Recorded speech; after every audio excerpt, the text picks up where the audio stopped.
خدار وروي ویو بل حدیث ما اوریدلی د چا راته ویلی چې دا به صحیح که نه وایي چې رسول صلی الله علیه وسلم وایي چې کله نور ډوبېږي نو د کورونو دروازې بندوئ ماښام چې کله شي نو د کورونو دروازې بندوئ چې دا به رسول الله وسلم ویلی او که نه به یې ویلی جواب دا بلکل صحیح حدیث کې راغلی دي چې د شپې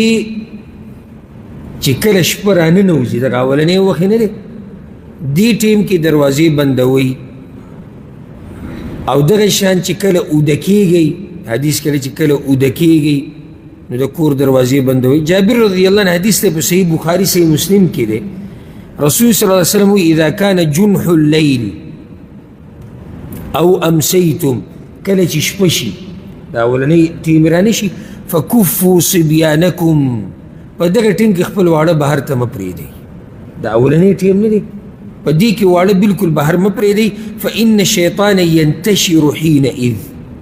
دغه ټیم کې دا شیطانان خواره شي دغه چې شپه کې شر ډېرې تیارۍ که نه نو دا د شیطانانو د شیطانه ټیم شي هغوی خواره شي ټول او د انسانانو د شیطانانو هم په دې ټیم کې خواره شي هغوی هم راوځي لارو کوڅو ته پته ورته ولګېده چې اوس خلک کورونو کې دي تیاره شوه څوک معنی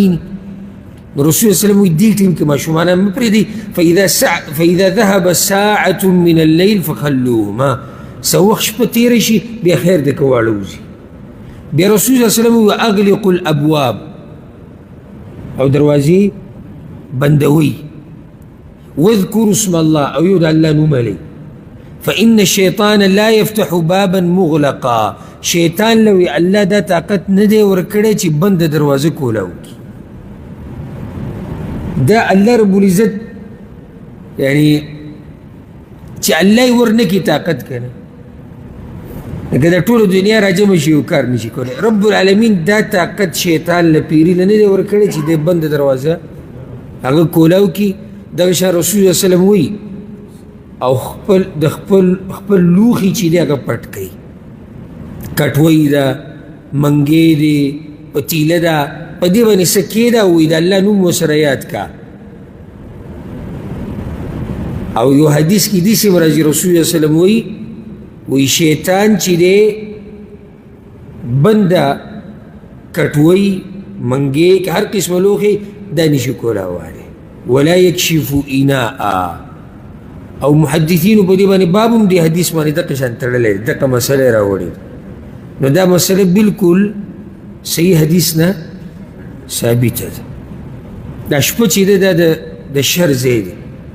او د شر وخت دی نو چې دې ټیم کې شر خور شي نو د کور دروازه بنده ساته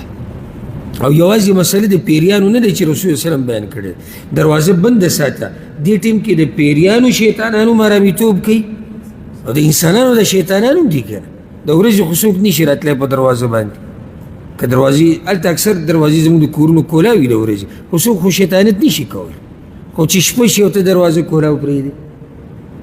نو یره د دې ده چې څوک به څه خباست وکړي